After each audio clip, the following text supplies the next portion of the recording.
நஹ்மதுஹு வ நுஸல்லி அலா ரசூலிஹில் கரீம். அம்மா பஅத்.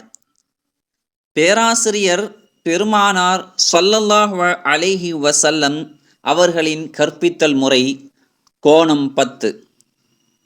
கேள்விகள் கேட்காமலேயே பதில் கூறுதல்.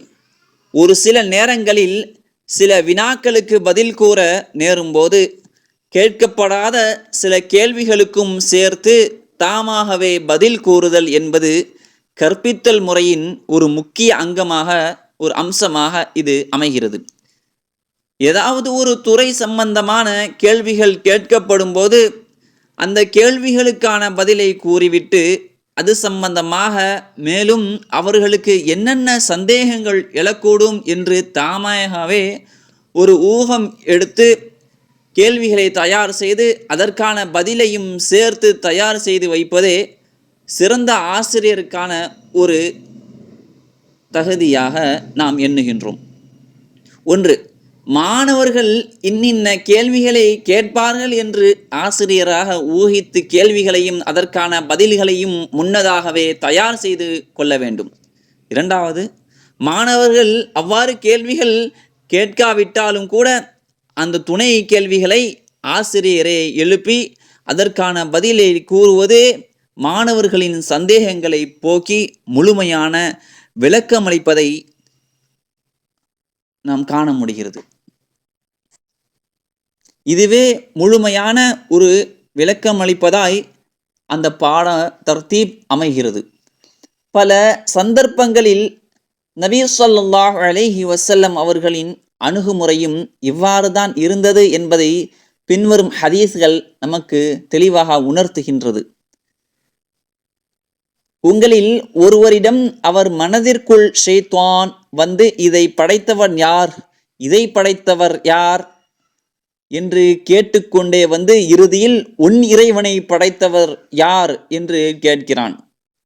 அல்லாஹ் நம்மை பாதுகாப்பானாக. இந்த கேள்வியை கேட்கும் கட்டத்தை அவன் அடையும் போது அவர் அல்லாஹ்விடம் பாதுகாப்பு தேடட்டும், இத்தகைய சிந்தனையிலிருந்து விலகிக் கொள்ளட்டும் என்று நபி ஸல்லல்லாஹு அலைஹி வஸல்லம் அவர்கள் கூறினார்கள். நூல் புகாரி, முஸ்லிம். மேற்கண்ட ஹதீஸை பாருங்கள். ஸல்லல்லாஹு அலைஹி வஸல்லம் அவர்களிடம் யாராவது வந்து எனக்கு இவ்வாறு நேர்ந்துள்ளது, இந்த நேரத்தில் நான் என்ன செய்ய வேண்டும் என்று விளக்கம் கேட்டார்களா? இல்லை. ஆனால் இவ்வாறான குழப்பங்கள் மக்களுக்கு ஷைத்தானால் ஏற்படுத்தப்படக்கூடும் என்பதை தாமாகவே ஊகித்து ஸல்லல்லாஹு அலைஹி வஸல்லம் அவர்களே மக்களுக்கு அதனை தெளிவுபடுத்துகிறார்கள். ஒரு நல்ல போதகர், ஒரு நல்ல ஆசான் தமக்கு முன்னால் இருப்பவர்களின் மன ஓட்டத்தை நன்கு உணர்ந்திருக்க வேண்டும். இவர்களுக்கு இன்னின்ன மாதிரியான சந்தேகங்கள் இருக்கக்கூடும், இவர்களுக்கு இன்னின்ன விஷயங்கள் குழப்பக்கூடும். இந்த குழப்பங்களையும் சந்தேகங்களையும் நாம் போக்கி அவற்றை தெளிவுபடுத்த வேண்டும் என்பதை மனதில் உறுதியாக்கி கொள்ள வேண்டும். குறிப்பாக பருவ வயது கொண்ட பிள்ளைகளை வைத்து இருக்கும் பெற்றோர் பிள்ளைகளின் மன ஓட்டத்தை நன்கு புரிந்து வைத்து கொள்ள வேண்டும். பெற்றோரும் பிள்ளைகளின் வயதை கடந்தவர்கள் தானே.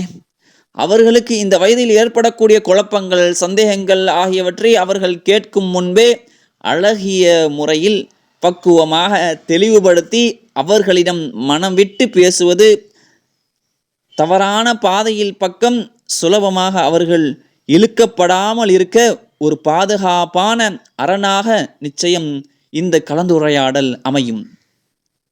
அல்லாஹ் மேலும் நமக்கு விளக்கத்தை தருவானாக. அல்லாஹின் பொருத்தத்தை நாம் அடையக்கூடியவர்களாக நாம் ஆகுவோமாக. இன்ஷா அல்லாஹ் பெருமானாரின் அடுத்த கோணத்தை பற்றி நாம் அடுத்த பகுதியில் பார்க்கலாம். அஸ்ஸலாமு அலைக்கும் வரஹ்மத்துல்லாஹி வபரகாத்துஹு. நமது சேனலில் விளம்பரங்களுக்கு sunnatroth@gmail.com